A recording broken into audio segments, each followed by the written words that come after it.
माता पार्वती, जिन्हें आदि स्वरूप का रूप माना जाता है, जो तीनों लोक के स्वामी भगवान शिव की अर्धांगिनी हैं, जो एक तरफ माँ लक्ष्मी और सरस्वती के साथ श्रीदेवी का निर्माण करती हैं, तो वहीं दूसरी तरफ उनके कुछ रौद्र रूप हैं, जिनमें से एक है माँ काली, मृत्यु, काल और परिवर्तन की देवी माँ काली। देवी पार्वती की सबसे भयानक रूप, काले बादल जैसा रंग, लंबे बिखरे बाल, हाथों में कपाल, रक्त से भरी कटोरी, गले में मुंड की माला, जो उनके रूप को और भी भयानक बनाता था। माँ काली देवी पार्वती की एक ऐसी रूप है जिनकी पूजा अघोरी और तांत्रिकों द्वारा भी की जाती है। ऐसे कई सारे असुर हैं जो बहुत ताकतवर थे, लेकिन हमेशा से उस ताकत का गलत इस्तेमाल किए, और ऐसे असुरों का अंत करने के लिए देवी देवताओं ने अनेकों रूप लिए।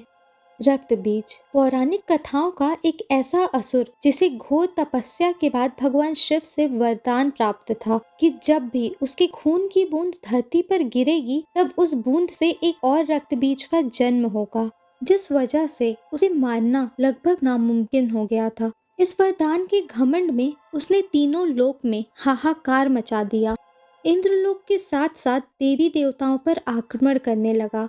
एक समय ऐसा आया कि देवताओं और रक्त बीज के बीच महायुद्ध छिड़ गया, और रक्त बीज देवताओं के लिए एक समस्या बन गया, क्योंकि भगवान शिव से मिले वरदान के कारण उसके हर खून की बूंद से एक नए रक्त बीज का जन्म हो जाता, जिस वजह से उसका अंत करना लगभग नामुमकिन हो गया था। सभी भगवान भयभीत और परेशान होकर भगवान शिव और पार्वती के पास गए और उनसे मदद की गुहार लगाई। तब रक्त बीज का विनाश करने के लिए देवी पार्वती ने माँ काली का रूप लिया।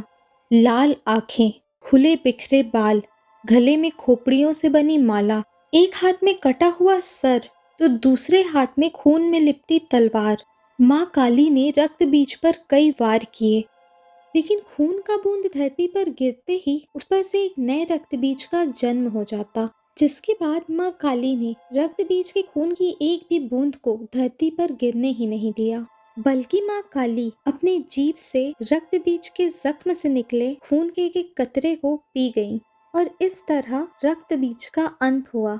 रक्त बीज का अंत तो हो चुका था, लेकिन उस वक्त माँ काली अपने सबसे विकराल रूप में थी।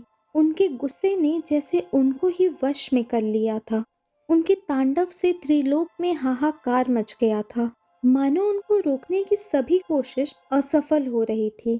सभी देवी देवता चिंतित होकर महादेव के पास गए। महादेव की बहुत कोशिश के बाद भी माँ काली को शांत करना मुश्किल हो गया था।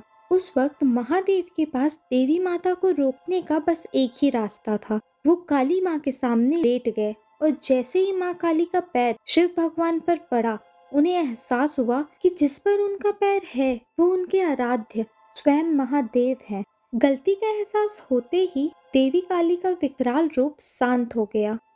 जितना भयानक माँ काली का रूप है, उससे कई भयानक उनसे जुड़ी तांत्रिक साधनाएं हैं। उन तांत्रिक साधनाओं में से सबसे भयानक है शव साधना। शव साधना एक ऐसा साधना है जिसे करने से साधक की सभी इच्छाएं पूरी हो जाती हैं, पर इस साधना में आम लोगों का प्रवेश वर्जित रहता है।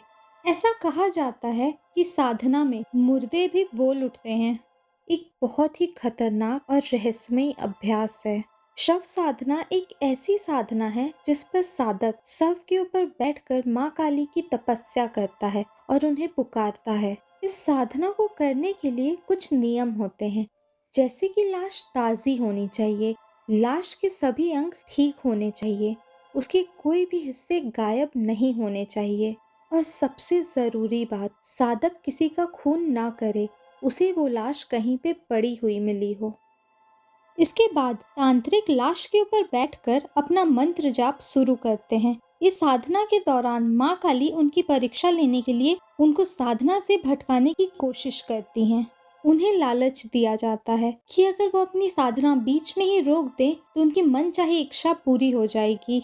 लेकिन साधना को सफल बनाने के लिए उन्हें इन सब चीजों को नजरअंदाज करके साधना और मंत्रों से भटकना नहीं होता है।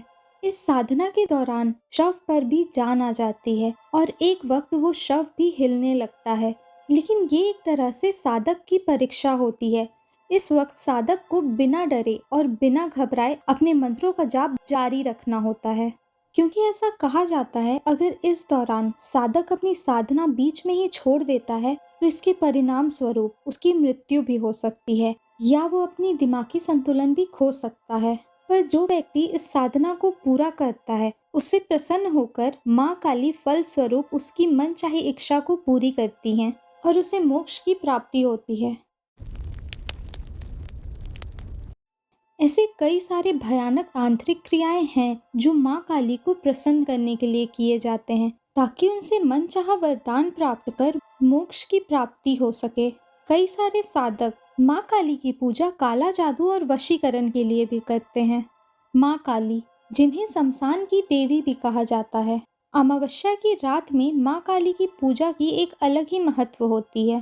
बस शमशान में अघोरी माँ काली की ही पूजा क्यों करते हैं? क्योंकि कोई भी अघोरी या कोई भी व्यक्ति बिना काली माँ के आशीर्वाद के तंत्र साधना पे सफलता नहीं प्राप्त कर सकता। ऐसा कहा जाता है कि माँ काली के बिना किसी भी तंत्र या मंत्र पर सिद्धि पाना असंभव है, क्योंकि माँ काली तंत्रों की देवी है, इसलिए उन्हें तंत्र और शमशान की देवी भी कहा जाता है।